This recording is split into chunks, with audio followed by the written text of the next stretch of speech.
بسم اللہ الرحمن الرحیم۔ الحمد للہ رب العالمین والعاقبۃ للمتقین والصلاة والسلام علی سید الانبیاء والمرسلین سیدنا و مولانا و ملجأنا و مأوانا سیدنا محمد وعلی آلہ الطیبین الطاہرین وازواجہ الطاہرات امہات المؤمنین واصحابہ الہادین المہدیین واولیاء امتہ وعلماء ملتہ خاصۃ المحدثین وعلی جمیع امت المسلمہ وعلی عباد اللہ الصالحین، اما بعد فاعوذ باللہ من الشیطان الرجیم، بسم اللہ الرحمن الرحیم۔ قال اللہ تبارک و تعالی فی سورۃ النحل وَأَنزَلْنَا إِلَيْكَ الذِّكْرَ لِتُبَيِّنَ لِلنَّاسِ مَا نُزِّلَ إِلَيْهِمْ وَلَعَلَّهُمْ يَتَفَكَّرُونَ۔ صدق اللہ مولانا العظیم وبلغنا رسولہ النبی الکریم۔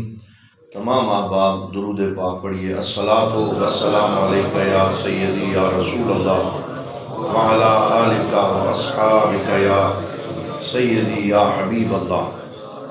الصلاۃ والسلام علیک یا رحمۃ للعالمین وعلی آلک واصحابک یا شفیع المذنبین ویا جد الحسن والحسین۔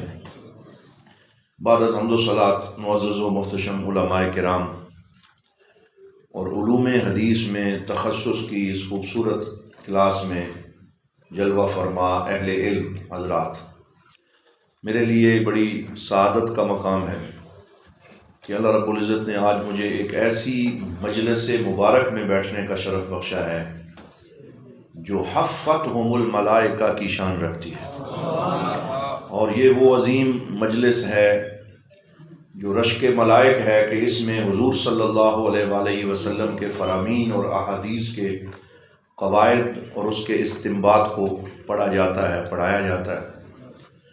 اور میں اپنی جانب سے ہمارے اس زمانے کے اور ملک عزیز کے عظیم عالم دین علامہ ڈاکٹر مفتی ندیم بن صدیق اسلمی صاحب زید مجدہ،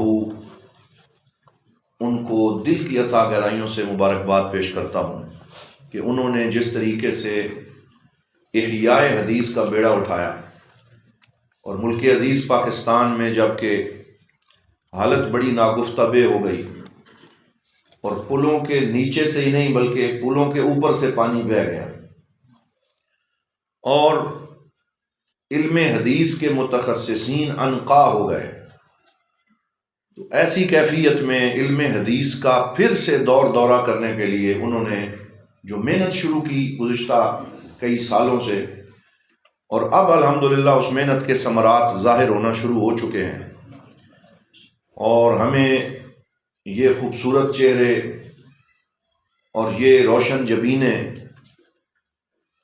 اور یہ بصیرت افروز آنکھیں نظر آ رہی ہیں، تو میں سمجھتا ہوں کہ اس کے پیچھے ان کی محنت شاقہ ہے اور ان کی شبانہ روز کاوشیں ہیں۔ اللہ رب العزت ان کو اس میں مزید برکت عطا فرمائے۔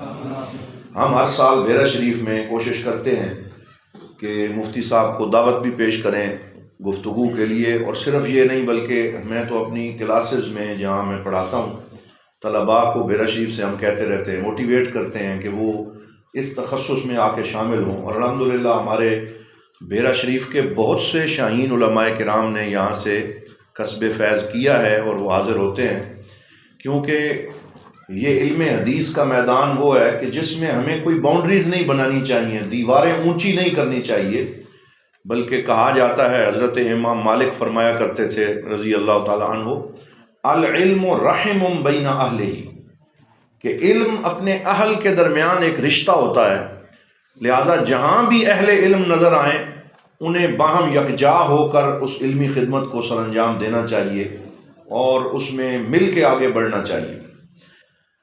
تو میں زیادہ تمہید کے بغیر اپنے موضوع کی طرف آتا ہوں۔ آج کل جو چیلنجز حجیت حدیث کو درپیش ہیں، ایک تو وہ چیلنج تھے جو ہر زمانے میں درپیش رہے، منکرین حدیث بہت سی شکل میں وارد ہوئے اور اپنے اپنے وقت میں انہوں نے احادیث کا انکار کیا۔ جب بھی کوئی منکر حدیث پیدا ہوا تو اللہ رب العزت نے حدیث پاک کا دفاع کرنے والے رجال تیار کر دیے جنہوں نے بہترین انداز میں اس کا دفاع کیا، اور علی مر العصور والدہور آپ کو ایسی بہت سی مثالیں مل سکتی ہیں۔ اگر قریب زمانے کی بات کریں تو غلام احمد پرویز اٹھا اور اس نے بڑی شد و مد سے کالم لکھنے شروع کیے، اور وہ شروع میں لکھتے تھے نوائے وقت میں کراچی سے، اور وہ کہتے تھے اپنے بھتیجے سلیم کے نام۔ کالم کا عنوان تو بڑا ہوتا تھا کہ اپنے بھتیجے سلیم کے نام، اور اس میں وہ لکھتے کیا تھے؟ حدیث کا انکار، کہ ہمیں حدیث کی ضرورت نہیں، ہمارے لیے قرآن کافی ہے، اور حدیث میں ایسے الفاظ ہیں کہ ان پہ عمل ہو ہی نہیں سکتا، اور پھر اس طریقے سے غیر علمی مباحث کو علمی بنا کے وہ پیش کرنے کی کوشش کرتے۔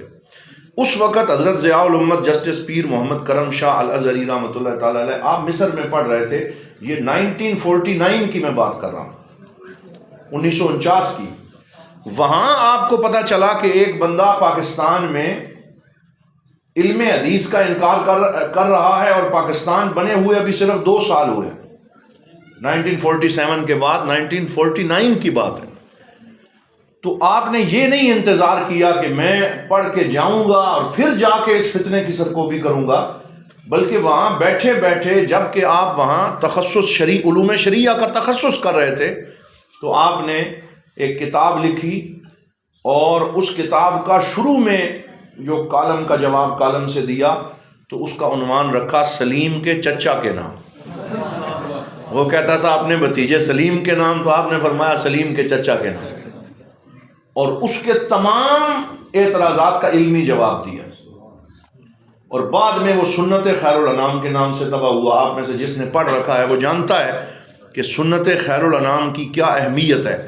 اب الحمدللہ وہ یونیورسٹیز اور جامعات کے نصاب میں شامل ہے، اور انکار حدیث کا جواب دینے کے لیے سنت خیر الانام اردو زبان میں ایک بہترین کتاب ہے۔ آپ میں سے ہر بندے کو بار بار اس کا مطالعہ کرنا چاہیے۔ جب آپ اس کو پڑھیں گے تو آپ دیکھیں گے کہ اس کی لینگویج اتنی رچ ہے، اور اس میں اردو ادب اتنی بلندی کے اوپر ہے کہ شروع میں شاید آپ ہاتھ لگائیں اور بار بار پیچھے آ جائیں کہ یہ تو مجھ سے پڑھا نہیں جاتا، لیکن اگر آپ نے کوشش جاری رکھی اور آپ کو اس کا ذوق حاصل ہو گیا، ماشاءاللہ یہاں موجود ہے، یہاں کیوں موجود نہ ہو، یہاں تو ویسے ہی علم حدیث کا یہ ایک مرکز ہے۔ تو یہ سنت خیر الانام آپ اس کو جب پڑھیں گے اور بار بار پڑھیں گے تو میں سمجھتا ہوں کہ اس مسئلے پر حجیت حدیث کے پچھلے سارے اعتراضات کو جمع کر کے ان کے جوابات حضرت پیر کرم شاہ صاحب نے عطا فرما دیے۔ آپ ہی کے ایک شاگرد ہیں ڈاکٹر محمد اکرم ورک صاحب، یہ گجرانوالہ میں ہیں، اور گفٹ یونیورسٹی میں بھی پڑھاتے ہیں، اور اس کے ساتھ ساتھ اور بھی وہ وہاں پہ جی سی کے اندر بھی ہیں۔ انہوں نے کتاب لکھی ہے متون حدیث پر جدید ذہن کے اشکالات، وہ بھی امید ہے یہاں موجود ہوگی۔ متون حدیث پر جدید ذہن کے اشکالات، تو اس کو بھی پڑھ لیا جائے، انتہائی مفید کتاب ہے کہ جدید جو اعتراض سامنے آ رہے ہیں ان کا رد کرنے کے لیے کیا علمی انداز ہونا چاہیے، یہ انہوں نے اس میں بتایا ہے۔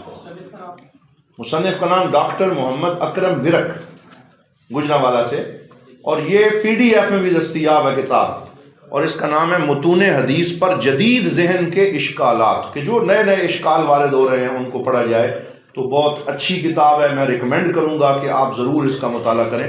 تو میں نے ابھی تک آپ کو 2 کتابیں ریکمینڈ کی ہیں، سنت خیر الانام اور دوسری یہ والی۔ ہاں جی، اب اس کے بعد ایک مقدمے کی طرف میں بڑھوں گا۔ ڈاکٹر سعید رمضان البوطی علیہ الرحمہ، جن کی شخصیت کسی تعارف کی محتاج نہیں ہے، اور جن کا تعلق بنیادی طور پہ ملک شام سے تھا، اور ابھی 2011 میں ایک درس حدیث اور درس تفسیر دیتے ہوئے مسجد کے ممبر پر خودکش حملے میں ان کو شہید کیا گیا جبکہ ویڈیو بن رہی تھی۔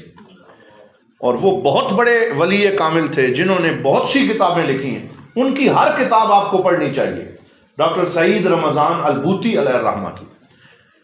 میرے الحمدللہ وہ ڈائریکٹ استاد بھی ہیں کہ مصر تشریف لائے، ہم نے ان سے اجازت حدیث لی، ان سے میری 2008 میں مصر میں ملاقات ہوئی تھی. تو وہ ان کی بہت ساری کتابوں میں سے ایک کتاب کا میں یہاں حوالہ دے رہا ہوں جس کا نام ہے فقہ السیرہ. فقہ السیرہ، اس کا ترجمہ ڈاکٹر عمران انور نظامی نے اردو میں کیا ہے، ضیاء القرآن پبلیکیشن سے شائع ہوئی ہے. اس کا مطالعہ بھی ضرور فرمائیں، اپنے پاس لے کے رکھیں. اور اگر آپ نے سیرت پہ کہیں گفتگو کرنی ہو، سیرت اور حدیث کا چولی دامن کا ساتھ ہے، لازم و ملزوم ہے. جو حدیث کا طالب علم ہے وہ سیرت کا طالب علم ہے، جو سیرت کا طالب علم ہے وہ حدیث کا طالب علم ہے. یہ آپس میں جدا نہیں ہو سکتے اور ان کا جزو اور کل کا تعلق ہے. تو اب جناب یہ جو کتاب ہے فقہ السیرہ، اس کا جو مقدمہ لکھا ہے ڈاکٹر شیخ سعید رمضان البوطی علیہ الرحمہ نے، اس میں انہوں نے حجیت حدیث کو چیلنج کرنے والوں کے مناہج پہ بات کی. وہ فرماتے ہیں سیرت اور حدیث کے دو مناہج ہمارے سامنے آئے ہیں جو بڑے مناہج ہیں. ایک منہج کا نام ہے منہج موضوعی اور دوسرے منہج کا نام ہے منہج علمی. بولیے کتنے مناہج ہیں؟ دو مناہج. منہج طریقے تو سیرت لکھنے کے اور حدیث کی تدوین کے دو طریقے ہمارے سامنے آئے ہیں. ایک کو منہج موضوعی کہا جاتا ہے اور دوسرے کو منہج علمی کہا جاتا ہے. منہج موضوعی کو آبجیکٹو میتھڈ کہتے ہیں اور جو منہج علمی ہے اسے سائنٹیفک میتھڈ کہتے ہیں. یہ دو میتھڈالوجیز ہیں، یہ دو مناہج ہیں. اب ان دونوں مناہج کی جب ہم بات کرتے ہیں تو وہ فرماتے ہیں جو منہج موضوعی ہے یہ ہمارے تمام محدثین کا منہج ہے. یہ امام ابن حجر عسقلانی کا منہج ہے، یہ امام جلال الدین سیوطی کا منہج ہے، یہ اس سے پہلے محدثین کا منہج ہے، یہ بدر الدین ابن جماع علیہ الرحمہ ان کا منہج ہے. تمام محدثین کا یہ منہج ہے، یہ منہج موضوعی ہے. اور جو منہج علمی ہے یہ مستشرقین اور جدید اورینٹلسٹ جو ہیں ان کا منہج ہے، جنہوں نے انگلستان میں بیٹھ کے دین کو پڑھنے کی کوشش کی ہے اور پھر اس میں عیب نکالے ہیں اور پھر ایک خاص مقصد سے انہوں نے حدیث پاک کو دیکھا ہے تو انہوں نے اپنے منہج کا نام رکھا ہے منہج علمی. اب اس میں فرق کیا ہے؟ یہ فرق میں شروع میں سمجھانا چاہتا ہوں. منہج موضوعی جو ہمارے محدثین اور سیرت نگار حضرات کا منہج ہے، ابن اسحاق، ابن ہشام، علامہ سہیلی اور رود العنف میں، سبل الہدا والرشاد میں امام صالحی دمشقی، جتنے بھی ہمارے سیرت نگار گزرے ہیں، جب انہوں نے کوئی حدیث لی ہے سیرت کے لیے تو انہوں نے کہا کہ ہم موضوعی منہج اپنائیں گے. اور اس کا معنی یہ ہے کہ ہم سب سے پہلے راویوں کو دیکھیں گے جو حدیث کو لے کے آ رہے ہیں ہم تک. راوی ثقہ ہیں، عادل ہیں، ان کے اندر صحیح حدیث والی شرائط پائی جاتی ہیں تو ہم ان کی حدیث کو لے لیں گے. روایت کے ساتھ اگرچہ درایت بھی ہوگی لیکن بنیاد ہماری یہ ہوگی کہ جو راوی ہم تک حدیث لے کے آ رہا ہے ان راویوں کی کیفیت کیا ہے. اور یہی آپ کل سے پڑھ بھی رہے ہیں، دیکھ بھی رہے ہیں کہ راویوں کا ترک تراجم کہاں سے ملتے ہیں، کتب الجرح و تعدیل کون سی ہیں، دراست الاسانید کسے کہتے ہیں، علم الرجال کسے کہتے ہیں. تو وہ کہتے ہیں ہم یہ دیکھیں گے. اور جب ہم تک یہ ثابت ہو جائے گا کہ راوی عادل بھی ہیں، ضابط بھی ہیں، ان کا حافظہ بھی درست ہے اور وہ ہر طرح سے جو ہے وہ امانت و دیانت کے قواعد پہ پورے اترتے ہیں، تو پھر اگر حدیث کا وہ متن ہمیں سمجھ آئے یا سمجھ میں نہ آئے، ہم اس حدیث کو امانت علمی کے طور پہ قبول کریں گے، رد نہیں کریں گے، کیونکہ راوی درست ہیں اور بات ہم تک صحیح علمی قواعد کے ذریعے پہنچی ہے، لہٰذا ہم اسے رد نہیں کریں گے. یہ منہج موضوعی. آپ یہ بات سمجھ گئے. اور منہج علمی کیا ہے؟ وہ کہتے ہیں کہ ہم راویوں کی امانت و دیانت کو دیکھتے ہوئے وہ ہم تک جو روایت پہنچی ہے اس کو عقل کے پیمانوں پہ بھی پرکھیں گے کہ ٹھیک ہے راوی ٹھیک ہے لیکن ہم عقل کے پیمانوں پہ بھی پرکھیں گے کہ یہ بات جو ہم تک پہنچی ہے یہ ممکن ہے یا نہیں ہے. وہ اس چکر میں پڑ گئے اور انہوں نے ہر روایت کو عقل کے پیمانوں پہ پرکھنا شروع کیا اور پھر جو بات ان کی چھوٹی سی عقل میں نہ آ سکی اس کا رد کر دیا اور اس میں تعویل کر ڈالی. عقل عیار ہے 100 بھیس بدل لیتی ہے، عشق بیچارہ نہ ملا ہے نہ واعظ نہ حکیم. اور عقل کو تنقید سے فرصت نہیں، عشق پر اعمال کی بنیاد رکھ. ہمارے ہاں حضرات نے یہ کہا ہے، لیکن انہوں نے کہا نہیں جی ہم تو ہر روایت کو عقل کے پیمانے پہ پرکھیں گے اور سائنٹیفک میتھڈ اپنائیں گے. اب اس میں شیخ سعید رمضان بوطی نے فقہ و سیرہ کے مقدمے میں 3 مثالیں دی. فرائڈ ایک انگریز ہے، فرید وجدی جو مصر سے تعلق رکھتے ہیں، اور حسین ہیکل جن کا تعلق مصر سے ہے لیکن انہوں نے پڑھا فرانس سے ہے. ان کی مثالیں دیتے ہیں کہ انہوں نے حیات و محمد کے نام سے کتاب لکھی ہے صلی اللہ علیہ وآلہ وسلم، یہ حسین ہیکل نے، اور اس کو انگلش میں دا لائف آف محمد کے نام سے ایوارڈ بھی دیا گیا. اب اس کے اندر جہاں جہاں کوئی ایسی روایت آئی ہے جو روایت درست ہے، راوی بالکل اسے صحیح طریقے سے پہنچا رہے ہیں، لیکن وہ اس کی عقل شریف میں سمجھ نہیں آ رہی، وہ رد کر رہا، وہ تعویل کر رہا ہے. 3 مثالیں تعویل کی دی ہیں. پہلی مثال یہ دی ہے کہ سورہ فیل ہے جی، تو اس میں کیا اللہ رب العزت نے ارشاد فرمایا، پڑھیے گا ذرا سورہ فیل. الم تری کیف فعل ربک باصحاب الفیل الم یجعل کیدہم فی تضلیل وارسل علیہم طیرا ابابیل ترمیہم بحجارۃ من سجیل فجعلہم کعصف مأکول. اب یہ جو روایت ہے حدیث پاک میں بھی اس کا ذکر موجود ہے کہ وہ ابابیل کیسے آئے تھے، ابرہا کے لشکر کے انہوں نے کیسے کنکر پھینکے تھے، اور وہ کنکر ان کے جسموں سے ہوتے ہوئے ان کے جو ہے وہ ان کی ڈیتھ اور موت کا سبب بنے، عذاب ان پہ نازل ہو گیا.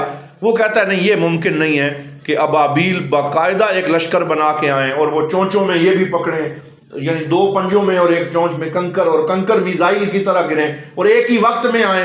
یہ عقل کو سمجھ نہیں آتی. لہذا اولہ بداء الجدری، اس نے کہا کہ یہ چیچک کی بیماری ہو گئی تھی انہیں، یہ ابابیل نہیں آئے، یہ چیچک کی بیماری ہوئی، ان کے جسموں میں اللہ نے ایک مرض پیدا کر دیا جس کی وجہ سے وہ سارے ایک ہی وقت میں اس بیماری سے ختم ہو گئے. اور ہمیں کیونکہ یہ سمجھ نہیں آتی لہذا ہم قبول نہیں کرتے. یہ آپ سمجھ رہے ہیں، یہ ہے سائنٹیفک میتھڈ کے کارنامے، یہ ہے منہج علمی والے وہ مستشرقین جو اس طریقے سے روایات حدیث کو عقل کے اوپر پرکھتے ہیں. دوسری مثال انہوں نے دی ہے معراج شریف کی، کہ جب معراج کا سفر انہیں سمجھ میں نہیں آیا، انہوں نے کہا یا یہ منامی ہے یا یہ روحانی ہے. اور منامی سے مراد خواب میں گئے، ہمیں کوئی اعتراض نہیں، یا روح گئی ہے جسم شریف نہیں گیا، تو اس کی بھی تعویل کر ڈالی. اور تیسری مثال انہوں نے بدر کے میدان کی دی ہے کہ اگرچہ قرآن میں بھی موجود ہے اور احادیث پاک بھی اس میں آئی ہے کہ فرشتے آئے تھے اور تلوار ہم بعد میں چلاتے تھے. یہ احادیث پاک صحاح میں ہے کہ ہم تلوار بعد میں چلاتے تھے اور اس کا سر پہلے قلم ہو جاتا. تو حضور نے فرمایا کہ وہ تم نہیں تھے، وہ اللہ کے فرشتے موجود تھے مدد کے. اب اس میں 3000 تھے، 5000 تھے، روایات موجود ہیں. تو یہ کہتے ہیں وہ فرشتے نہیں تھی، وہ مانوی امداد تھی، وہ اسپرچول ایک قوت تھی جو اللہ رب العزت نے ان کے اندر پیدا کر دی. لہٰذا وہ اس قوت کی وجہ سے لڑ رہے تھے، ان میں بہادری پیدا ہو گئی. وہ فرشتے نہیں آئے تھے کیونکہ اس کو سمجھ نہیں آتا کہ اینجلز اور فرشتے بھی آ سکتے ہیں. تو یہ 3 مثالیں انہوں نے وہاں پہ دی ہیں. تو اس بنیاد سے اگر ہم چیز کو دیکھیں کہ حجیت حدیث کو جب لوگ چیلنج کرتے ہیں تو کیوں کرتے ہیں، یہ ان کا مسئلہ ہوتا ہے کہ جو چیز ان کی عقل میں نہیں آتی وہ اس میں تعویل کا منہج اپناتے ہیں، اور یہاں سے اس قسم کی خرابیاں پیدا ہوتی ہیں. تو یہ ایک بہت بڑا چیلنج ہے کہ ان کو جواب کیسے دیا جائے، ان کا رد کیسے کیا جائے. پھر وہ غیر ہی تو نہ تھے بلکہ اپنے بھی ان کے ہم نوا بن گئے اور ان کی صفوں میں شامل ہو گئے. ہم تو پہلے غلام احمد پرویز کا رد ہو چکا تھا اور لوگ مطمئن تھے کہ اب ہمارے ہاں معاملہ آگے بڑھ چکا ہے، لیکن عصر حاضر میں نئے منکرین کئی اشکال کے پیدا ہو چکے ہیں. ظاہری طور پہ وہ بات کرتے ہیں، بڑی پڑھی لکھی معلوم ہوتی ہے، لیکن اگر آپ اس کی تہ میں جائیں تو وہاں انکار حدیث کا مرض موجود ہوتا ہے. اب اس میں اگر نام لیے جائیں کیونکہ یہ ایک مجلس حدیث ہے تو اس میں بہت سے اعتراضات ایسے ہیں جو غامدی صاحب جو ہیں ان کی جب ہم فکر کے تار و پود کو بکھیرتے ہیں اور ڈیپتھ میں جا کے دیکھتے ہیں تو اصل میں تو کہیں نہ کہیں آپ کو انکار حدیث کا مرض نظر آتا ہے.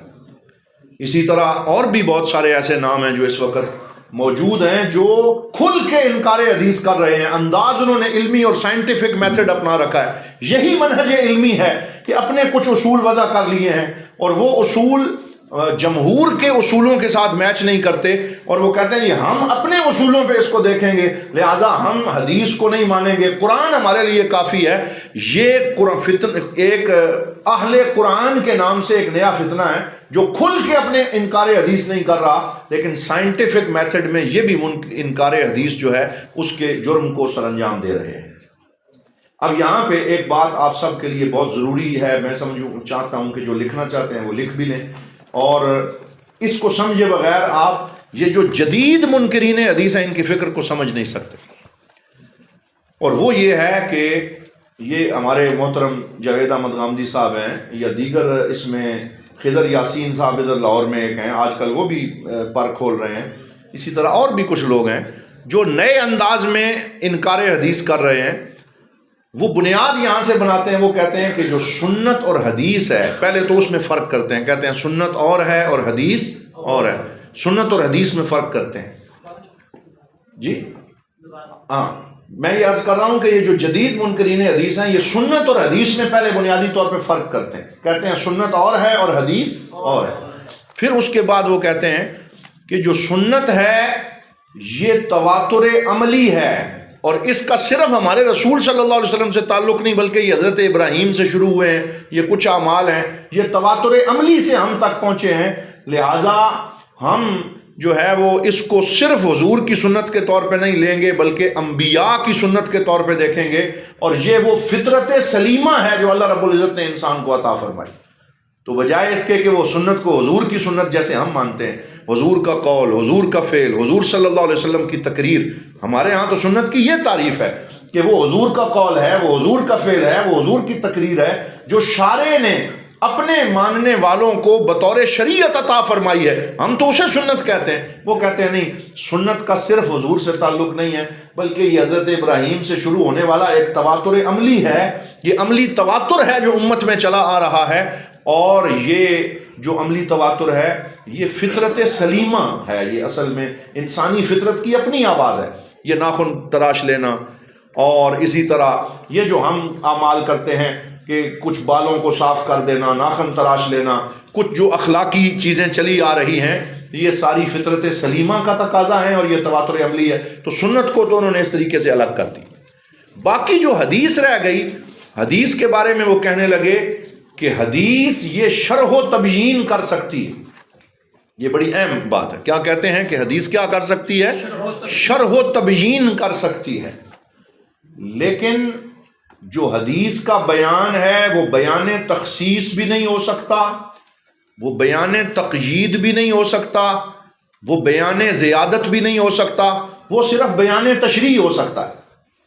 میں دوبارہ کہتا ہوں، وہ کیا کہتے ہیں کہ حدیث شرح کر سکتی ہے قرآن کی، کہ قرآن کو مزید ایلیبوریٹ کر دے، مزید سمجھا دے، اتنا کافی ہے، لیکن وہ یہ کہتے ہیں کہ حدیث بیان تخصیص نہیں کر سکتی۔ اور بیان تخصیص کسے کہتے ہیں؟ کہ قرآن کے عام حکم کو خاص کرنا، کہ قرآن کا ایک حکم عام تھا اور اس کو کیا کر دینا؟ خاص کر دینا۔ اور بیان تقیید کیا ہے؟ کہ قرآن کے مطلق کو مقید کر دینا۔ یہ اصول الشاشی کی مباحث ہیں، اصول فقہ کی مباحث ہیں۔ اس لیے میں آج آپ کی پورے اس لیکچر میں جو مین جس بات پہ میں زور دے رہا ہوں وہ یہ ہے، شروع سے آپ سمجھ لیں کہ اس وقت تک آپ علم حدیث کا صحیح ٹیسٹ نہیں حاصل کر سکتے اور ذوق نہیں لے سکتے اور دفاع نہیں کر سکتے جب تک آپ علم اصول حدیث کے ساتھ علم اصول فقہ کو شامل نہ کریں۔ علم اصول فقہ کی بہت بڑی اہمیت ہے، بار بار اسے پڑھنا ہوگا۔ جب تک علم اصول فقہ پہ کمانڈ پیدا نہیں ہوگی آپ جدید دور کے منکرین حدیث کو کبھی بھی جواب دے سکتے نہیں۔ جگہ جگہ پہ وہ ساتھ علم اصول فقہ کو ایڈ کرتے ہیں، حالانکہ وہ ہمارے علم اصول فقہ کے ڈسکورس کو مانتے بھی نہیں ہیں، وہ اپنا ڈسکورس کھڑا کرتے ہیں، اپنا بیانیہ کھڑا کرتے ہیں۔ نام امام شاطبی کا لے لیتے ہیں کبھی کبھی کہ امام شاطبی نے موافقات میں یہ کہا، لیکن وہ امام شاطبی کے بیانیے کو صحیح پورا مانتے بھی نہیں، بس میٹھا میٹھا لے لیا جو اپنی مرضی کا ہے۔ تو ہمیں اپنا جو اصول فقہ کا ڈسکورس ہے پورا اس کو سمجھنا ہوگا، اس بیانیے کو جاننا ہوگا، یاد کرنا ہوگا۔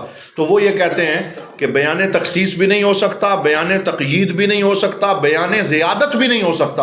اور بیان زیادت سے مراد ہے کہ وہ حکم قرآن میں موجود نہ ہو اور حدیث پاک صرف اس حکم کی شارع بن جائے، تو یہ بھی حدیث کے پاس یہ اتھارٹی نعوذ باللہ نہیں ہے۔ تو جب آپ حدیث کی اتھارٹی کا انکار کر رہے ہیں تو گویا آپ حدیث کو قرآن کی طرح ماخذ شریعت اور مصادر شریعت میں ہی نہیں مان رہے، جبکہ ہمارے ہاں مصادر شریعت کتنے ہیں؟ 4 قرآن، سنت، اجماع، قیاس۔ جس طرح قرآن سے حکم ثابت ہوتا ہے اسی طرح ابتداءً حدیث اور سنت سے بھی حکم ثابت ہوتا ہے، اسی طرح قیاس اور جو اجماع ہے وہ بھی قرآن و سنت کے حکم کی مزید آگے تشریح کرتے ہیں۔ لیکن ان کے اس بیانیے سے وہ کہتے ہیں نہ تخصیص ہے، نہ تقیید ہے، نہ زیادت ہے، اور چوتھی بات کرتے ہیں کہ نسخ بھی ممکن نہیں ہے۔ اور نسخ سے کیا مراد ہے کہ قرآن کے حکم کو سنت متواترہ سے منسوخ کرنا یا سنت کے حکم کو قرآن سے نسخ کر دینا، وہ اس دوسرے کو کسی حد تک مان بھی لیں گے، لیکن پہلا جو ہے کہ جس میں قرآن کے کسی حکم کا نسخ وہ سنت یا حدیث سے ہو جائے، وہ اس کو بھی نہیں مانتے۔ وہ صرف کس بیان کو مانتے ہیں؟ بیان تشریح کو۔ بولیے کس کو؟ بیان تشریح کو، جسے بیان موافقت کہا جاتا ہے، کہ جہاں جہاں سنت اور حدیث قرآن کے ساتھ موافق ہے تو وہ تو ساری ہی موافق ہے، یہ سمجھنے کی بات ہے۔ لیکن وہ کہتے ہیں صرف تشریحات حدیث کو تو ہم مانتے ہیں، لیکن جو باقی تخصیصات ہیں، تقییدات ہیں، زیادت اور نسخ ہے، اس کو ہم تسلیم نہیں کرتے۔ اب میں آپ کے سامنے اپنے اصول فقہ کے فقہا میں سے پہلے 4 کتابوں کا نام لیتا ہوں، انہیں آپ لکھیں، اور پھر ان کے اندر جو ہمارا موقف بیان ہوا ہے وہ آپ کے سامنے رکھتا ہوں۔ سب سے پہلی کتاب جس کا ابھی میں نے نام لیا، موافقات امام شاطبی کی، اس کا نام لکھیں۔ دوسری کتاب امام ابو بکر الرازی، جنہیں جساس کہا جاتا ہے، امام جساس رحمۃ اللہ تعالی علیہ، ان کی کتاب احکام القرآن۔ امام جساس کی کتاب بولیے کون سی؟ احکام القرآن۔ تیسری کتاب شمس الائمہ سرخسی، یہ ہمارے بہت بڑے فقیہ جو احناف کے ہیں، شمس الائمہ سرخسی، یہ بعض لوگ سرخسی پڑھتے ہیں، وہ غلط ہے، کیا ہے؟ سرخسی۔ ان کی کتاب سین رے خے سین اور چھوٹی یا، شمس الائمہ سرخسی، ان کی کتاب ہے اصول سرخسی اسے کہا جاتا ہے، لیکن اصل میں اس کا نام ہے تمہید الفصول فی الاصول، تمہید الفصول فی الاصول۔ اور دوسری ان کی کتاب بہت مشہور ہے المبسوط، جسے مبسوط سرخسی بھی کہا جاتا ہے۔ یہ دونوں اصول فقہ کی وہ بنیادی احناف کی کتابیں ہیں جہاں سے ہمارے یہ اصول مستنبط ہوتے ہیں، تمہید الفصول فی الاصول، اور جسے اصول سرخسی شارٹ ٹرم میں کہہ دیتے ہیں۔ اور دوسری کتاب المبسوط امام سرخسی کی۔ تیسرے نمبر پہ آتے ہیں امام باقلانی، بولیے کیا نام ہے؟ پورا نام ہے ابو بکر باقلانی، ابو بکر باقلانی۔ تو ان کی کتاب ہے الانصاف، کتاب الانصاف باقلانی کی۔ دوسری کتاب ہے اعجاز القرآن، اور تیسری کتاب ہے الانتصار للقرآن۔ 3 کتابیں میں نے امام باقلانی کے ان کے نام لیے ہیں۔ پہلی کون سی ہے جی؟ الانصاف۔ دوسری کون سی ہے؟ اعجاز القرآن۔ اور تیسری کون سی ہے؟ الانتصار للقرآن۔ اور چوتھے نمبر پہ آتے ہیں امام بزدوی، 5ویں نمبر پہ امام بزدوی، بولیے کیا نام ہے؟ امام بزدوی، فخر الاسلام علی بن محمد بزدوی۔ یہ بھی احناف کے عظیم فقیہ اور اصولیین میں سے ان کا نام آتا ہے، امام بزدوی فخر الاسلام علی بن محمد۔ ان کی کتاب کو بھی جیسے امام سرخسی کی کتاب کو اصول سرخسی کہتے ہیں، ان کی کتاب کو اصول بزدوی کہتے ہیں۔ کیا کہتے ہیں جی؟ اصول بزدوی، لیکن اس کا پورا نام ہے کنز الوصول الی معرفت الاصول، کنز الوصول الی معرفت الاصول، کنز الوصول الی معرفت الاصول۔ تو یہ 5 فقہا ہیں، اصولیین ہیں، جن کی کتابیں میں نے ذکر کی ہیں، جنہوں نے قرآن کے اور سنت کے درمیان جو تبیین اور بیان کا تعلق ہے اس کو واضح کیا ہے کہ کس کس شے کا بیان سنت کر سکتی ہے قرآن کا، اور وہ بیان کتنی قسموں کا ہوتا ہے، اور اس سے کون کون سے احکام مستنبط ہوتے ہیں۔ اب اس میں چند مثالیں میں آپ کے سامنے رکھتا ہوں۔ سب سے پہلا، اتفق العلماء وجمہور الاصولیین علی حجیت السنت فی بیان القرآن۔ یہ ہمارا موقف ہے ہمارے اصولیین کا کہ قرآن کے بیان میں سنیت کو، سنت پاک کو مکمل حجیت حاصل ہے، مکمل اتھارٹی حاصل ہے۔ اور آگے فرمایا کس کس چیز میں یہ اتھارٹی حاصل ہے؟ فی تقیید مطلق ہی، کیا فرمایا؟ فی تقیید مطلق ہی کہ قرآن کے مطلق حکم کو سنت سے مقید کیا جا سکتا ہے، وہ تخصیص عموم ہی، اور قرآن کے عام حکم کو سنت سے خاص کیا جا سکتا ہے، اس کے اصول ہیں، وہ زیادت علی احکام ہی، اور کچھ حکم قرآن سے ثابت ہیں اور کچھ ایسے حکم ہیں جو ڈائریکٹ حضور کے فرمان سے ثابت ہیں، اور اسے کہتے ہیں زیادت احکام ہی، وہ زیادت علی احکام ہی۔ آگے فرماتے ہیں لأن المصدر واحد وهو الوحی، کیونکہ قرآن ہو یا سنت ہو اصل میں مصدر ایک ہے اور وہ کیا ہے؟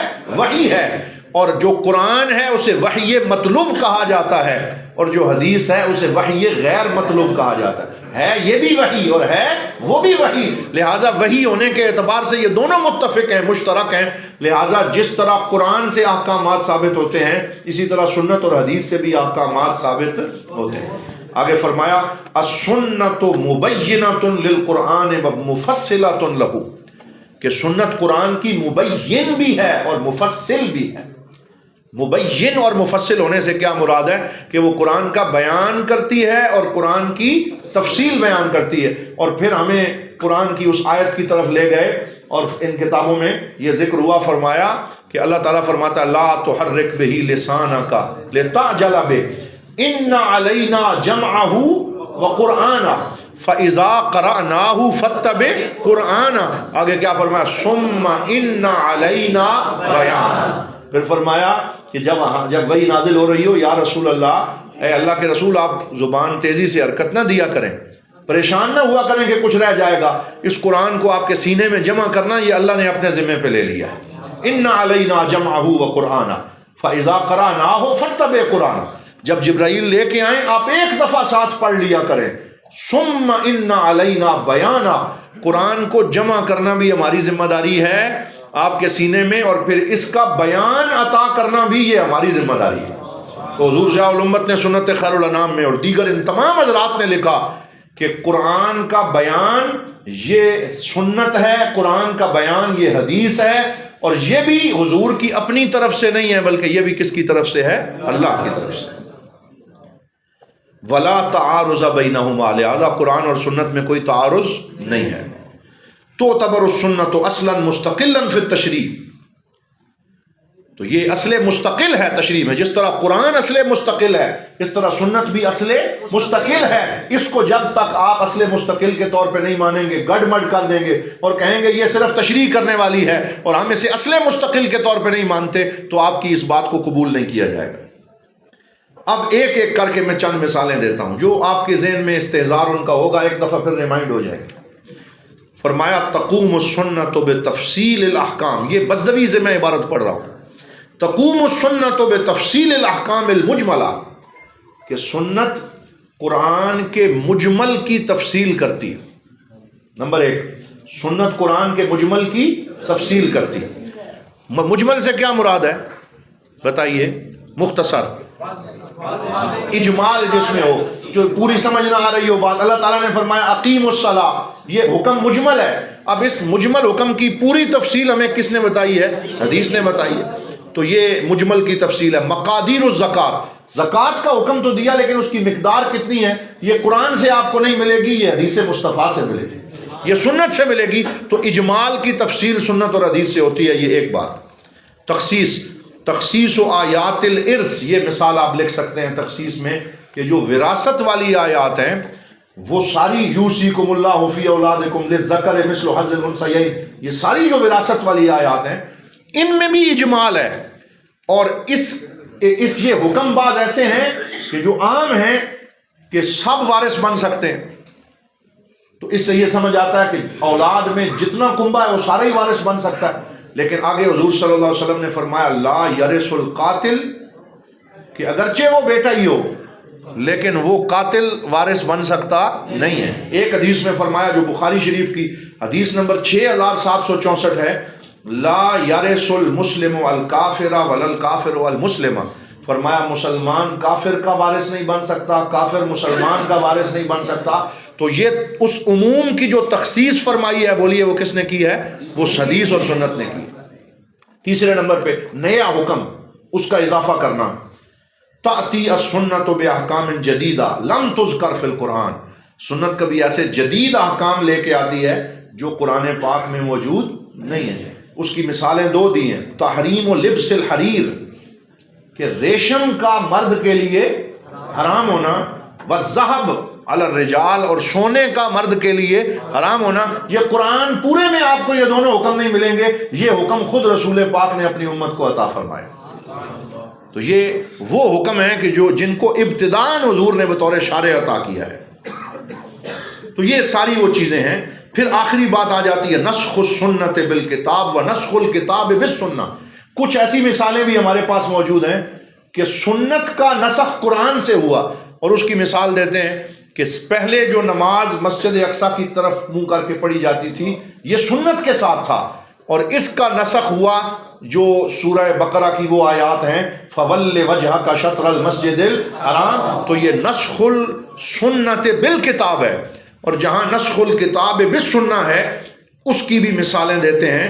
10 رضعات مشبعات، یہ والی آیت پہلے قرآن کے اندر موجود تھی لیکن اس کا تلاوت اور اس کا حکم سنت متواترہ سے منسوخ ہو گیا، مثالیں ان کتابوں کے اندر موجود ہیں۔ تو نسخ القرآن بالسنہ بھی وارد ہے لیکن وہ سنت متواترہ ہونی چاہیے، اور نسخ السنت بالقرآن بھی وارد ہے، یہ مثالیں بھی اس کی ان کتابوں میں دی ہیں۔ اور آخر میں امام اوزاعی فرماتے ہیں الکتاب احوج الی السنت من السنت الی الکتاب، فرمایا کہ قرآن کو سنت مصطفیٰ کی جتنی ضرورت ہے اتنی سنت مصطفیٰ کو قرآن کی ضرورت نہیں۔ یعنی یہ بہت بڑا جملہ حضرت امام اوزاعی نے فرمایا کہ قرآن کی اس وقت تک سمجھ آ ہی نہیں سکتی جب تک ساتھ ساتھ حضور کے فرامین اور سنت کو نہ دیکھا جائے۔ تو ایک طرف تو وہ انڈرسٹینڈنگ ہے جو میں نے اب آپ کے سامنے رکھی ہے جس میں 5 فقہاء کا نام لیا ہے، اور دوسری طرف یہ کتاب ہے، اور اس کتاب کا نام کیا ہے؟ میزان، اور یہ ابھی جو انہوں نے لکھی ہے۔ اب میں رات مطالعہ کر رہا تھا، میں نے باقاعدہ اس کے صفحے نمبر آپ کو لکھواتا ہوں۔ میزان کا صفحہ نمبر 36، صفحہ نمبر یہ میں دیکھتا ہوں جی، ماشاءاللہ یہ بڑا اچھا جملہ انہوں نے فرمایا کہ قرآن پاک کا قرآن ہونا بھی سنت سے ہی ثابت ہے۔ تو یہ بالکل درست ہے کہ حضور صلی اللہ علیہ وسلم نے جو فرمایا قرآن ہے اسے قرآن مان لیا، اور جس کو حضور نے بطور قرآن نہیں فرمایا ہم نے اسے قرآن نہیں مانا۔ تو یہ بھی بالکل بجا علامہ ڈاکٹر نوید صاحب نے اشارہ فرمایا۔ یہ میزان ہے جناب، یہ بنیادی مقدمہ ہے غامدی صاحب کا، پورا مقدمہ انہوں نے اپنا اس میزان میں پیش کیا ہے، جاوید احمد غامدی۔ اب میں یہ کہوں گا کہ اگر ہم اس کو نہیں پڑھیں گے نا، میں عامت الناس کو نہیں کہوں گا کہ وہ میزان کو پڑھیں، نہ دعوت دوں گا، لیکن وہ علماء جو علم حدیث کے شاگرد ہیں ان کو یہ پڑھنی چاہیے۔ اس لیے نہیں پڑھنی چاہیے کہ ہم نے اس سے کوئی فیضان حاصل کرنا ہے، بلکہ اس لیے پڑھنی چاہیے کہ جو غلط فہمیاں انہوں نے پھیلانے کی کوشش کی ہے ان کا رد بھی تو علماء نے کرنا ہے، تو اگر وہ پڑھیں گے نہیں تو وہ رد کیسے کریں گے؟ تو اس کا جو ابتدائی پہلے 50 صفحے ہیں ان میں جگہ جگہ غلط فہمیوں کا انبار ہے۔ اب یہاں پہ یہ میں نے باقاعدہ پوائنٹ آؤٹ کی ہیں چیزیں، یہاں پہ صفحہ نمبر اس کا ہے 38 اور 39 اس کتاب کا۔ تو اس میں وہ لکھتے ہیں، اب میں یہ ان کی عبارت پڑھتا ہوں۔ جی ہاں، یہ میزان ایک ہی جلد میں اب پوری انہوں نے مختصر کر کے شائع کی ہے، اس میں پہلی دوسری کا مسئلہ ہی نہیں، یہ میزان ایک ہی جلد میں ہے۔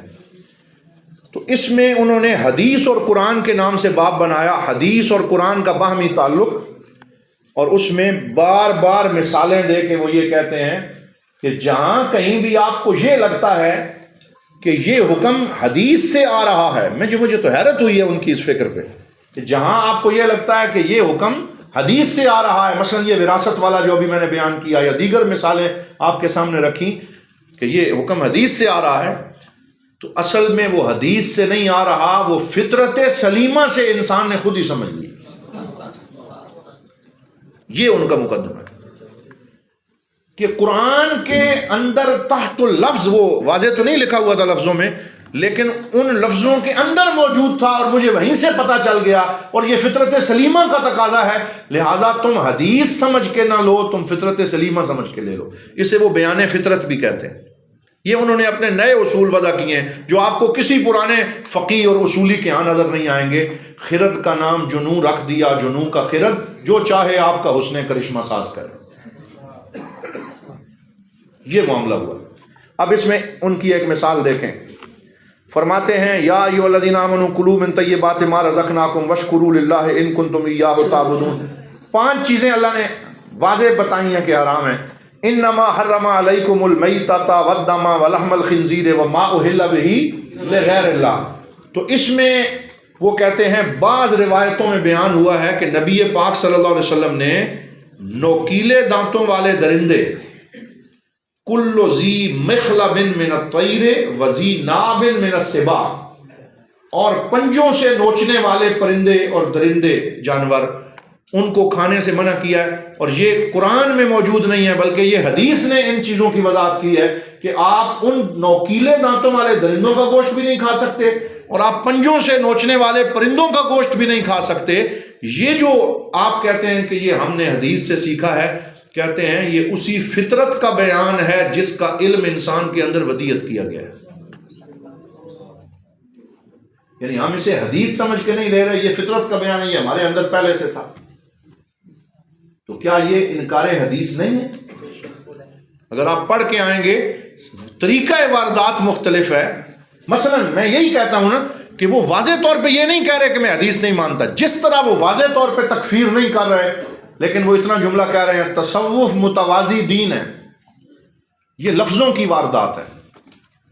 تصوف متوازی دین ہے. آپ نے کبھی سوچا ہے کہ اس جملے کا کتنا بڑے کانسیکوینسز ہیں کہ جب وہ یہ کہتے ہیں کہ تصوف الگ دین ہے، متوازی کا مطلب ہے الگ دین ہے، تو مطلب یہ ہے کہ ایک دین محمدی کی لائن جا رہی ہے، ساتھ ایک صوفیوں کا الگ دین جا رہا ہے.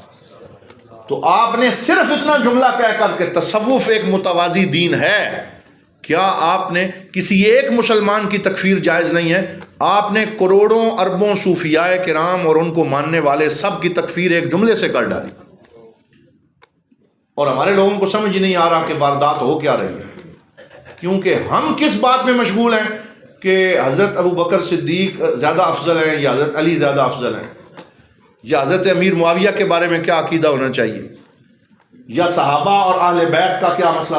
ہمیں علماء نے ایسے مسائل میں الجھا دیا ہے جو ہمارے اس دور کے مسائل ہیں ہی نہیں. یہ تو شکر کریں کہ علامہ ندیم اسلمی صاحب جیسے حضرات موجود ہیں جنہوں نے ہمیں ان مفید کاموں کی طرف پھر سے موڑا، وگرنہ ماں بتو مشغول تو با امر و زید کہ ہم کہیں اور مشغول ہیں اور یہ لوگ کچھ اور کام کر رہے ہیں. تو اس پہ بڑی توجہ کی ضرورت ہے.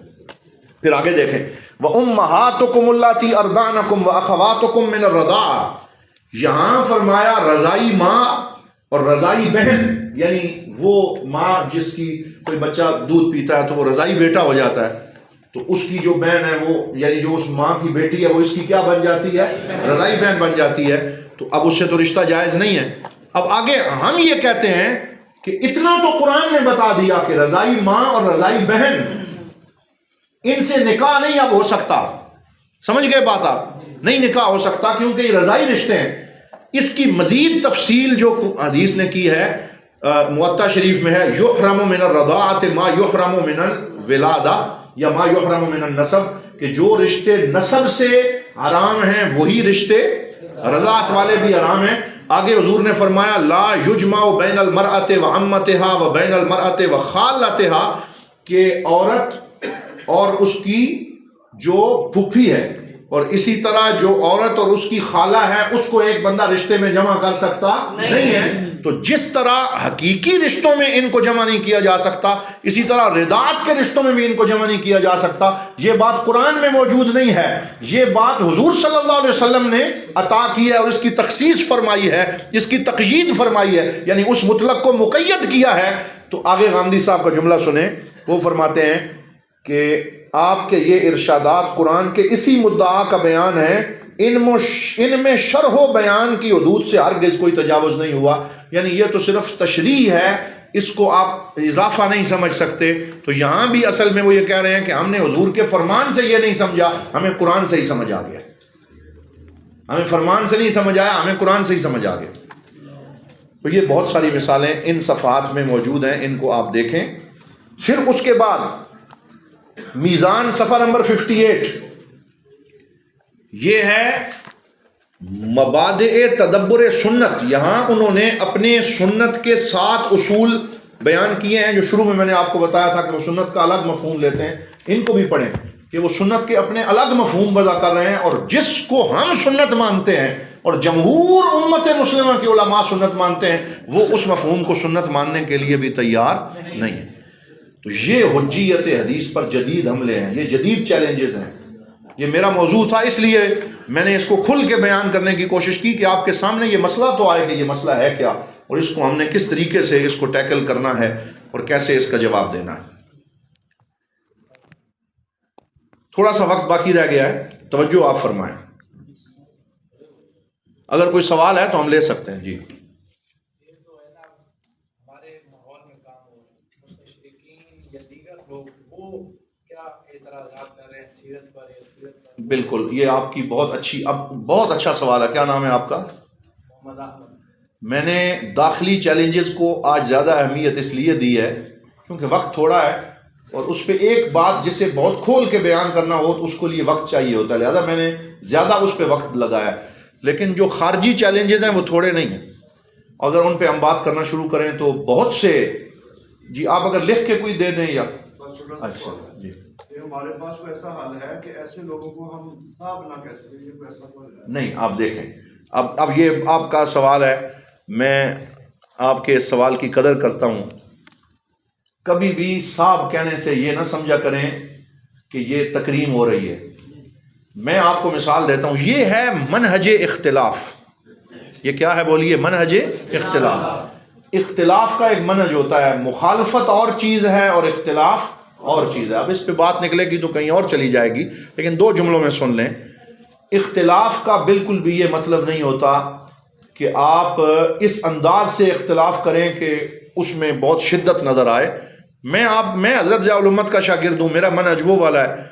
آپ اٹھائیں مقالات ضیاء الامت، اب اس میں پیر صاحب کا منہج کیا ہے؟ باغ فدق کے حوالے سے سوال آیا ہے کہ یہ لوگ یہ کہتے ہیں، ہمارا موقف کیا ہے؟ پیر صاحب نے اس پہ مقالہ لکھا ہے، پتہ ہے مقالے کا عنوان کیا لکھا ہے؟ ایک شیعہ دوست کے جواب میں۔ اب یہیں سے سوال اٹھ کے آنا چاہیے تھا نا کہ دوست اسے کیوں کہا؟ بھائی بات سنو، جب آپ کسی تک بات پہنچانا چاہتے ہیں تو کوئی نہ کوئی کامن گراؤنڈ بنانا پڑتا ہے، کوئی مشترکات بنانے پڑتے ہیں کہ بات ہو سکے علمی طور پہ۔ اس کا بالکل یہ مطلب نہیں ہوتا کہ ہم نے اگر اسے صاف کہہ دیا تو ہماری اس کے دل میں کوئی قدر و منزلت ہے۔ بات یہ ہے کہ بات کا انداز ایسا ہونا چاہیے کہ جس میں علمی طور پہ بات آگے بڑھ سکے، سننا سنانا لینا دینا وہ ضرور ہونا چاہیے۔ تو ہمارا منہج اس میں یہ ہے کہ ہم بات کو پھر بھی ادب کے دائرے میں کرتے ہیں، اور یہ وہ منہج ہے جو حضرت امام زین العابدین علیہ الرحمہ کا منہج ہے، اس پہ بہت سے شواہد موجود ہیں۔ لیکن میں بالکل یہ آپ کی تشفی کرانا چاہتا ہوں کہ اگر مجھے ان کا کوئی احترام ہوتا تو آج میں اس بری محفل میں یہ راز کی بات آپ کے سامنے نہ کرتا۔ بری بزم میں راز کی بات کہہ دی، بڑا بے ادب ہوں سزا چاہتا جی۔ تو اب میں ان کے اس سوال کی طرف آتا ہوں۔ انہوں نے کہا کہ جو مستشرقین ہیں، اب مستشرقین کے چیلنجز تو بے شمار ہیں۔ انہوں نے اپنے انداز میں علم حدیث کا انکار کیا ہے۔ انہوں نے بہت سی ایسی احادیث، وہ میں نے بات شروع ہی وہاں سے کی ہے۔ کون سا منہج آپ کو بتایا تھا؟ منہج موضوعی اور منہج علمی۔ وہ بھی اپنے آپ کو علمی کہہ کے بات شروع کرتے ہیں، کہتے ہیں سائنٹیفک میتھڈ ہے، اور سائنٹیفک میتھڈ سے مراد یہ ہے جو بات ہماری عقل کو سمجھ نہیں آئے گی ہم اسے تسلیم نہیں کریں گے۔ یہ سیدہ عائشہ کی عمر والی جو بات ہے، اس پہ ساری گرد انہی مستشرقین نے تو اڑائی ہے، اور ہمارے اپنے بہت سے ان کے ہمنوا بن گئے۔ وہ کیا کہتے ہیں کہ سیدہ عائشہ صدیقہ رضی اللہ تعالی عنہا کے حوالے سے صحیح بخاری میں 7 سنوات یا 9 سنوات کی جو روایت ہے نکاح اور رخصتی کے حوالے سے، ہم اسے نہیں مانتے۔ اور اب بہت سے ہمارے اپنے لوگ ان کے ہم نوا بن کے وہ کہتے ہیں نہیں، یہاں 9 کے بعد عشرہ بھی تھا جو معذوف ہو گئے۔ تو اصل میں کیا ہے 9 عشرہ، اصل میں کیا ہے 7 عشرہ، کہ یہ شادی یا 17 سال کے اندر ہوئی ہے یا 19 سال میں ہوئی ہے، ہم 7 اور 9 کو ماننے کے لیے تیار نہیں ہیں۔ تو میں آپ سے پوچھتا ہوں کہ کیا حدیث پاک پہ ہونے والے اعتراضات کا یہ منہج ہونا چاہیے جو ان لوگوں نے اپنایا؟ یہ تو ہے بھاگنا، یہ تو ہے فرار اختیار کرنا۔ کہ ہمیں جواب نہیں آتا، ہم کہتے ہیں نہیں وہاں عشرہ بھی لکھا ہوا تھا، وہ مٹ گیا ہے، اصل میں یہ 19 تھا. یہ کوئی جواب نہیں ہے. جواب کیا ہونا چاہیے کہ عرف کا فرق ہوتا ہے، ماحول کا فرق ہوتا ہے، زمانے کا فرق ہوتا ہے. ایک بات ممکن ہے آج ہمارے معاشرے میں معیوب ہو، کل گزرے ہوئے معاشرے میں وہ معیوب نہ ہو، کیونکہ خوراکیں الگ تھیں، مزاج الگ تھے، ماحول الگ تھا، موسم الگ تھے. لہٰذا وہاں پہ صرف سیدہ عائشہ صدیقہ رضی اللہ تعالی عنہا نہیں، بلکہ ایسے بہت سے شواہد موجود ہیں کہ جس میں اتنی عمر میں رخصتی ہو جاتی تھی جتنی عمر میں سیدہ عائشہ صدیقہ رضی اللہ تعالی عنہا کی رخصتی ہوئی. اور اس کے اوپر بہت سے جوابات موجود ہیں، اور ہمارے تمام محدثین کا وہی منہج ہے جس کے بارے میں میں نے آپ سے گزارش کی. آپ سمجھ گئے؟ تو اس پہ اگر آپ مزید پڑھنا چاہیں تو ضیاء النبی شریف کی 6 اور 7ویں جلد میں وہ آپ کو ریکمینڈ کر رہا ہوں. بولیے کون سی؟ ضیاء النبی کی 6 اور 7ویں جلد پوری کی پوری اس، اور وہ کتنے 2000 صفحات ہیں. 2000 صفحات پہ مستشرقین کے سارے اعتراضات جو حدیث پہ ہیں ان کے جواب دیے گئے ہیں. مثلا ایک اعتراض ان کا علم حدیث کی ان روایات پہ وہ کیچڑ اچھالتے ہیں جسے قصۃ الغرانیق کہا جاتا ہے. انہوں نے بہت سی احادیث ایسی بنا کے کہیں داخل مفسرین کے ہاں ہوئی ہیں کہ جن میں قصۃ الغرانیق کے اندر، اب تفصیل کا ٹائم نہیں ہے، یہ کہا گیا کہ حضور صلی اللہ علیہ وسلم حرم شریف میں نماز پڑھ رہے تھے اور سورہ نجم کی آیات پڑھ رہے تھے، اور آپ کی زبان پہ کچھ ایسی آیتیں جاری ہو گئیں جو قرآن کی آیتیں تھی ہی نہیں، اور ان کے اندر لات اور عزا اور منات کی تعریف کر دی، نعوذ باللہ. تو سارے کافر بھی سجدے میں گر گئے اور حضور نے سمجھا کہ یہ بھی مسلمان ہو گئے ہیں. اب ان کا جو رد ہمارے محدثین نے کیا ہے اس کو پڑھیں، اور ضیاء النبی شریف کی 6 اور 7ویں جلد کو پڑھیں، تو وہاں آپ کو لیے یہ مسئلہ بڑی طرح آسان ہو جائے گا کہ ان کا ہم نے جواب کیسے دینا. اس میں جو حضرت زید والی حدیث ہے جس کو ہمارے یہ جیلم والے بھائی جو یہ ہے اس نے بھی بڑا اچھالا ہے، اور وہ حضرت زید والی کون سی جو شادی ہوئی تھی سیدہ زینب کی اور حضرت زید کی، اور پھر اس کے بعد رسول اکرم صلی اللہ علیہ وآلہ وسلم نے سیدہ زینب رضی اللہ تعالی عنہا ام المومنین کو اپنے رشتہ ازدواج میں لیا. اب اس کو مستشرقین جس رنگ میں اچھالتے ہیں اور جس رنگ میں پھر ان کے ہم نوا بات کرتے ہیں، ان کا رد کیسے کرنا ہے اس کے اصولوں کو بھی وہاں پر بیان کیا گیا ہے. تو اس کے لیے اگر آپ یہ 2 جلدیں پڑھ لیں گے تو آپ کے لیے کافی شافی ہو جائیں گی. اور مزید جی آپ فرمائیں. یہ مستشرقین جو ہیں یہ قرآن کا بھی انکار کرتے ہیں. اب یہ سنیے، یہ اتنے بڑے ہمارے سامنے میدان کھلے ہوئے ہیں کہ ہمیں اگر وقت اس طرف ہو نا سر کھجانے کی فرصت بھی نہیں ہے. ٹیمیں چاہیے، پوری ٹیمیں.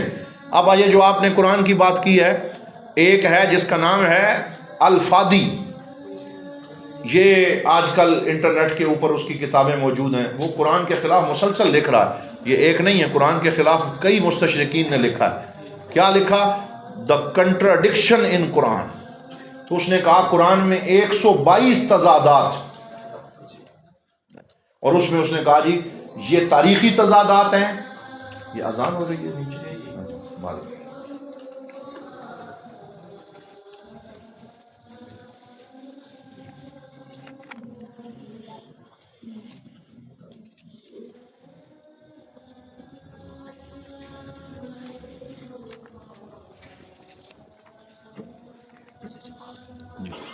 بس 5 منٹ مزید چاہیے.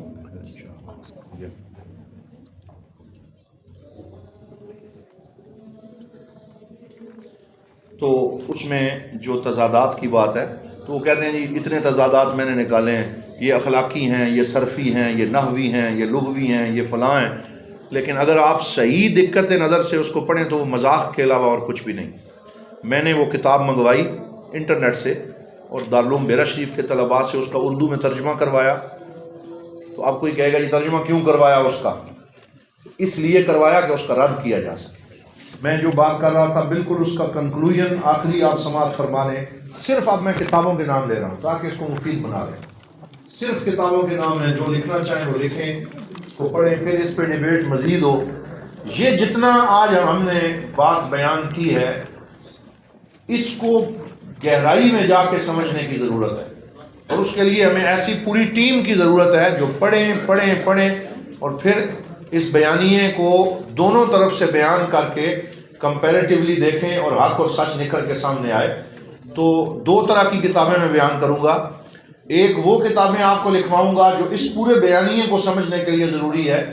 جب تک آپ وہ مد مقابل جسے خصم کہتے ہیں یا فریق مقابل کہتے ہیں، جب تک آپ اس کے دلائل کو سمجھ نہیں لیتے اس کا رد ممکن نہیں. تو پہلے اس کو سمجھنا ضروری ہے. تو اس کے لیے 7 چیزیں میں آپ کو لکھا رہا ہوں کہ یہ جو نئے اب سنت اور حدیث کے حوالے سے فرق کرتے ہیں، فرق تو ہم بھی کرتے ہیں، پر ہم کہتے ہیں کہ ہر سنت حدیث ہے لیکن ہر حدیث سنت نہیں ہے. یہ عموم خصوص مطلق کا فرق تو ہمارے علماء کے یہاں موجود ہے، لیکن جو فرق یہ کرتے ہیں وہ فرق بالکل الگ ہے. یہ سنت کو حضور صلی اللہ علیہ وسلم کی ذات کی خصوصیت سے ہٹا کے پیچھے لے جاتے ہیں اور یہ کہتے ہیں کہ ہمارے نزدیک قرآن پہلے ہے اور سنت کیا ہے بعد میں. ایسے ہی ہے نا کہ ہماری اصل اول قرآن ہے اور اصل ثانی کیا ہے حدیث ہے. اور پہلی جو کتابیں ان کی موجود ہیں 1980 کی دہائی کی، اس میں یہی ان کی کتابوں میں بھی لکھا ہوا ہے جو کہ ہمارے تمام جمہور علماء نے بیان کیا ہے. لیکن 1990 کے بعد سے، خاص طور پہ 2010 کے بعد جو انہوں نے لکھنا شروع کیا، اس میں ترتیب ہی بدل ڈالی اور انہوں نے کہا کہ سنت قرآن پر مقدم ہے. کیونکہ سنت کا وہ والا مفہوم تو اب وہ لے ہی نہیں رہے تھے جو ہمارے علماء اور جمہور امت نے لیا ہے، بلکہ وہ سنت کو حضرت ابراہیم سے شروع کر کے حضور کی خصوصیت سنت کو بتا ہی نہیں رہے، بلکہ وہ اسے تواتر عملی کا نام دے رہے ہیں اور اس کو صرف 28 یا 26 سنتوں میں معصور کر رہے ہیں. تو وہ کہتے ہیں یہ سنت قرآن پر مقدم ہے اور اس سنت کا مفہوم الگ ہے جو پوری امت کی مین سٹریم مراد لے رہی ہے، وہ نہیں ہے. تو لہٰذا یہ والی چیزیں آپ پڑھیں. نمبر 1،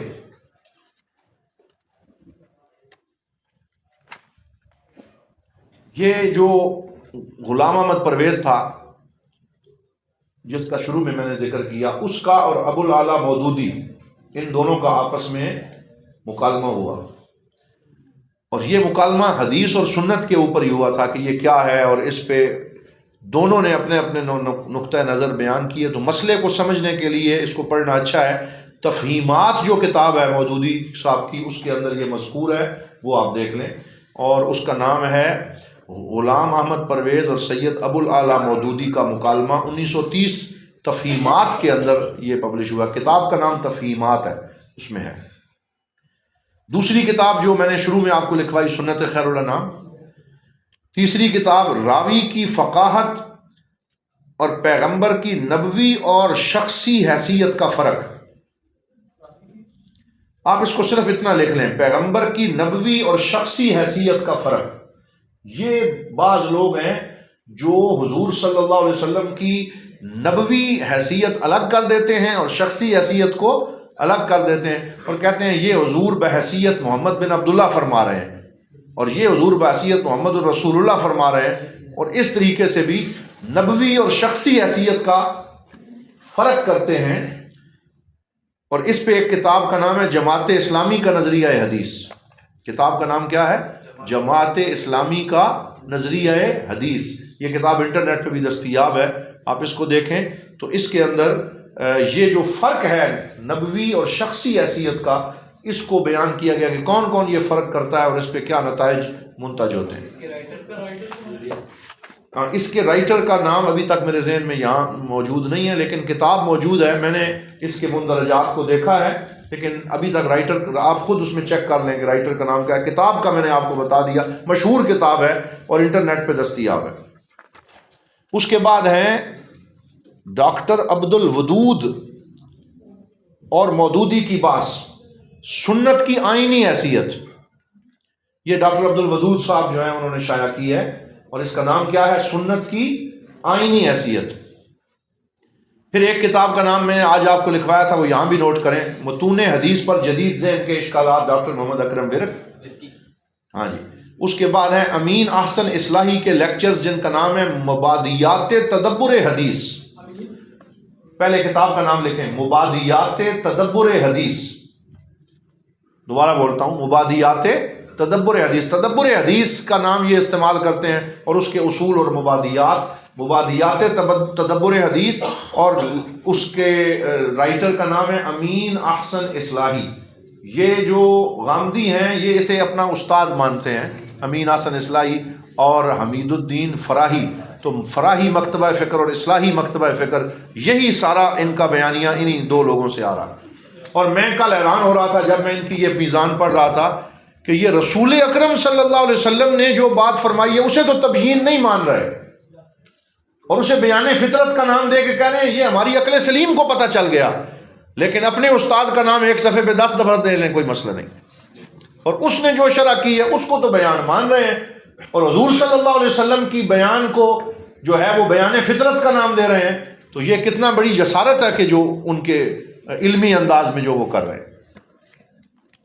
تو کتاب کا نام کیا لکھوایا؟ مبادیات تدبر حدیث، اور آخر میں لکھیں سلیمان ندوی کا مضمون ہے حدیث اور سنت میں فرق، حدیث اور سنت میں فرق. اور یہ مضمون اشراق رسالہ جو انہی سے نکلتا ہے، یہ جو فراہی مکتبہ فکر ہے یہ ایک رسالہ شائع کرتے ہیں، اس کا نام ہے اشراق. اس اشراق رسالے میں 1996 میں یہ شائع ہوا، اور یہ بھی آپ کو ڈھونڈنے سے مل جائے گا، اور اس کا نام ہے حدیث اور سنت میں فرق. یہ جو میں نے 5-6 کتابیں آپ کو لکھائی ہیں اور آرٹیکلز لکھوائے ہیں، اگر آپ یہ پڑھیں گے تو آپ کو ان کا بیانیہ سمجھنے میں مدد ملے گی کہ یہ کیسے بات کرتے ہیں اور پھر اس کا رد ہم نے کیسے کرنا ہے. اب اس کے بعد آخر میں آپ وہ ان کتابوں کے نام لکھیں جن کا ڈائریکٹ تعلق آپ کے اس کورس کے ساتھ ہے. یعنی یہ وہ کتابیں ہیں جن کو پڑھنے سے علم حدیث کے اندر ہم روایت و درایت میں مضبوط ہو جائیں گے. اور یہ جو اب میں آپ کو لکھوانے لگا ہوں یہ وہ جدول ہے جو شیخ محمد الخامس نے تیار کر کے مجھے دیا اپنے اس دورے کے دوران. وہ حدیث کے بہترین امام ہیں اس دور کے، اور یہاں جنہوں نے ان سے ملاقات کی ہے وہ سمجھ گئے ہوں گے کہ کتنا اللہ نے ان کو کمانڈ عطا کی ہے. آج کے اس دور میں علم حدیث میں ایک اتھینٹک حیثیت رکھتے ہیں. تو ایک دن ہم نے ان سے سوال کیا کہ جناب علم حدیث کے طالب علم کو کس ترتیب سے چلنا چاہیے؟ جو پہلے آپ کو کتابیں لکھائی ہیں ان کا تعلق علم حدیث میں تدرج میں نہیں ہے، وہ تو اس مسئلے کو سمجھنے کے لیے ہے کہ ہم نے ان جدید لوگوں کا رد کیسے کرنا ہے، وہ اس کے لیے. تو ظاہری بات رد کرنے کے لیے پہلے انہیں پڑھ کے سمجھنا پڑے گا. تو میں نے چند وہ کتابیں بتائیں کہ جن کو پڑھ کے ہم سمجھیں گے کہ یہ کیا کہہ رہے ہیں اور پھر اس کا رد تیار کریں گے. اب میں وہ کتابیں ذکر کرنے لگا ہوں جن کا تعلق ہے کہ ایک طالب علم جو حدیث کا ہے اس کو کس ترتیب سے آگے بڑھنا چاہیے. تو انہوں نے فرمایا کہ سب سے پہلے نمبر پہ 4 کتابیں ہر طالب علم حدیث کو بالکل گہرائی سے استاد کے پاس بیٹھ کے پڑھ لینی چاہیے. ان میں سے اکثر آپ نے پڑھی ہوئی ہوں گی لیکن دوبارہ لکھ لیں. پہلے نمبر پہ انہوں نے فرمایا نخبۃ الفکر کا جو متن ہے اسے حفظ کریں. یہ ایک تو ہے نا نزہۃ النظر اور ایک ہے نخبۃ الفکر. اب نخبۃ الفکر جو ہے وہ کتنی ہے؟ وہ صرف 3 یا 4 صفحات کا متن ہے جس کو آپ نے یاد کرنا، نخبۃ الفکر. تو اس میں متن یاد کریں اور اس کے ساتھ التذکرہ جو ابن ملقن کی کتاب ہے اس کو پڑھ لینا ہے. التذکرہ وہ نخبۃ الفکر کے اس متن کو سمجھنے کے لیے ہے، یعنی متن کو یاد کریں اور التذکرہ کو پڑھ لیں. دوسرے نمبر پہ اختصار علوم الحدیث علامہ ابن کثیر الدمشقی کی کتاب ہے، اور یہ نخبۃ الفکر اور نزہۃ النظر کے ساتھ اسے ملا کے پڑھا جائے، یعنی نزہۃ النظر اور ساتھ اختصار علوم حدیث ابن کثیر. اور اس کو الباعث الحسیس کے نام سے بھی شائع کیا گیا. کتاب ایک ہی ہے، کچھ نے شائع کیا اختصار علوم حدیث کے نام سے اور کچھ نے شائع کیا الباعث الحسیس. تو کتاب ایک ہی ہے الباعث الحسیس. جی لیکن وہ اصل میں کتاب وہی ہے، یعنی اس ساتھ اس کی نیچے حوامش یا تعلیقات آ گئی ہیں، لیکن کتاب کون سی ہے؟ وہی ابن کثیر کی کتاب. اس کے ساتھ انہوں نے فرمایا کہ الموقظہ جو امام ذہبی شمس الدین ذہبی کی کتاب ہے الموقظہ، اس کو بھی پڑھ لیا جائے. یہ یعنی ساتھ ایک ایک کتاب بتائی. چوتھے نمبر پہ مقدمہ ابن صلاح اور اس کے ساتھ فتح المغیث جو امام سخاوی کی کتاب ہے اس کو پڑھ لیا جائے. مقدمہ ابن صلاح. تو یہ 4 کتابیں ہیں اور 4 کتابوں کے ساتھ ایک ایک کتاب کو مزید شامل کیا گیا ہے.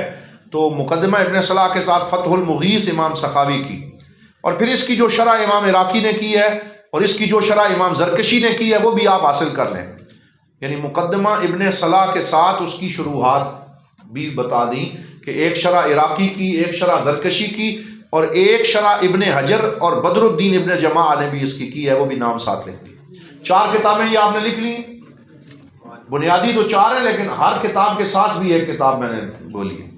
اس کے بعد ہے علوم الحدیث، امام حاکم النیسابوری کی کتاب علوم الحدیث، اور علوم الحدیث کے ساتھ یعنی یہ 4 پڑھنے کے بعد مزید مطالعہ کے لیے یہ کتابیں ہیں جن کا نام لیا جا رہا ہے۔ علوم الحدیث امام حاکم کی، اور الکفایہ فی علم الروایہ خطیب بغدادی، الکفایہ فی علم الروایہ خطیب بغدادی رحمۃ اللہ علیہ۔ پھر خطیب بغدادی کی دوسری کتاب الجامع لاخلاق الراوی و آداب السامع، اس میں آداب کا ذکر ہے، الجامع لآداب الراوی و اخلاق الراوی و آداب السامع۔ اس کے بعد قاضی ایاز مالکی رحمۃ اللہ تعالی علیہ کی کتاب الالماع، کیا ہے جی؟ الالماع فی ضبط الروایت والسماع، یہ قاضی ایاز مالکی صاحب شفا شریف۔ پھر علم العلل کو پڑھنے کے لیے ساتھ آگے مزید جو پڑھنا چاہے علم العلل کو پڑھنے کے لیے العلل امام ترمذی، کتاب العلل امام ترمذی، اور اس کی شرح جو ابن رجب حنبلی نے کی ہے وہ بھی ساتھ شامل کریں، کتاب العلل اس کے ساتھ ابن رجب حنبلی کی شرح جی، العلماء الی معرفت اصول الروایت و تقیید السماع، جزاکم اللہ۔ اس کے بعد یعنی ابھی آپ نے کیا لکھا بولیے؟ العلل، اور اس کی شرح کون سی؟ ابن رجب حنبلی کی، اور پھر مقدمہ صحیح مسلم شریف، اور العلل یہ امام دارقطنی کی، کون سی؟ امام دارقطنی کی کون سی کتاب ہے؟ العلل، العلل، وہ بھی جس طرح العلل ترمذی کی ہے ان کی بھی العلل ہی ہے۔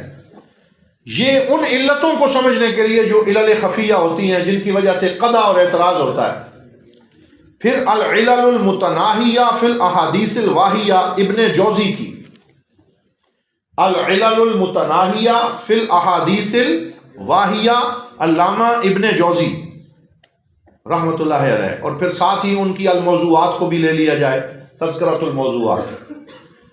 اس کے بعد 3-4 کتابوں کا نام رہ گیا ہے، القول الحسن فی الذب عن السنن، دوبارہ بولتا ہوں، القول الحسن فی الذب عن السنن، یعنی سنتوں کا دفاع کرنے میں قول حسن، القول الحسن فی الذب عن السنن، امام جلال الدین سیوطی رحمۃ اللہ تعالی علیہ کی کتاب ہے۔ اس کے بعد کتاب ہے القول المسدد فی الذب عن مسند امام احمد، القول المسدد فی الذب عن مسند امام احمد، القول المسدد، مسدد یعنی سیدھا صحیح، القول المسدد فی الذب عن مسند امام احمد، یعنی مسند امام احمد پر ہونے والے اعتراضات کے دفاع میں یہ کتاب لکھی گئی جس کا نام ہے القول المسدد۔ اس کے بعد ہے اللعالی المصنوعہ، اللؤلؤ اس کی جمع کیا ہے؟ اللعالی، اللعالی المصنوعہ، اور المقاصد الحسنہ، یہ دونوں کتابیں امام شمس الدین سخاوی رحمۃ اللہ تعالی علیہ کی ہیں۔ اللعالی المصنوعہ اور المقاصد الحسنہ دونوں کس کی ہیں؟ امام شمس الدین السخاوی رحمۃ اللہ تعالی علیہ۔ کشف الخفا امام عجلونی کی کتاب ہے، کشف الخفا۔ تو یہ یہاں تک آپ کو میں نے وہ والا منہج لکھایا ہے جو ہمیں شیخ محمد الخامس حافظ اللہ تعالیٰ نے ایک طالب حدیث کے لیے بتایا کہ یہ ساری کتابیں اس ترتیب کے ساتھ اگر ایک طالب علم جو حدیث کا ہے اس کے مکتبے میں موجود ہوں اور وہ اساتذہ کی نگرانی میں ان کو پڑھ لے اور اس میں ترتیب یہ رکھے جس ترتیب کو انہوں نے بیان کیا ہے، تو اس کو تدریج کہتے ہیں کہ وہ ایک اصغر سے اکبر کی طرف اس علم میں آگے بڑھتا رہے گا اور تدریج سے علم حدیث پر کمانڈ پیدا کر لے گا۔ تو یہ پورا وہ منہج ہے جس کو 2 سال میں مکمل کیا جا سکتا ہے، اور بڑے اچھے طریقے سے میں نے اس کا ذکر اس لیے کر دیا کہ ایک بہت بڑے محدث نے اس کو ریکمینڈ کیا ہے، تو اس مجلس مبارک میں اس کا ذکر کر دیا جائے۔ اور اس کے ساتھ ساتھ حضرت قبلہ ڈاکٹر مفتی ندیم بن صدیق اسلمی حافظ اللہ تعالیٰ جو منہج انہوں نے اختیار کیا ہے ماشاءاللہ اس کے اندر شاملہ بھی ہے، اس کے اندر پریکٹس بھی ہے، اس کے اندر بہت سی کتابوں کا تعارف بھی ہے، تو ماشاءاللہ پہلے ہی آپ بہت خوبصورت طریقے سے ظاہری بات ہے 2 دن کے اندر جتنا ڈیلیور انہوں نے کیا ہے یہ کسی کورس میں کم ہی اتنا ڈیلیور ہو سکتا ہے جتنی محنت انہوں نے 2 دن میں کی ہے. تو ہم اللہ دعا کرتے ہیں کہ اللہ رب العزت ان کو جزائے خیر عطا فرمائے.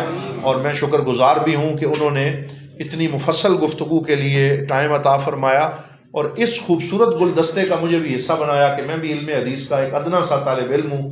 اور مجھے خوشی ہوتی ہے مجالس حدیث میں حاضر ہو کر کہ ہمارا نام بھی اہل حدیث، جو حدیث پڑھنے والے ہیں وہ اہل حدیث نہیں بلکہ حدیث پڑھنے والے اہل الحدیث ان کے اندر شامل ہو جائے.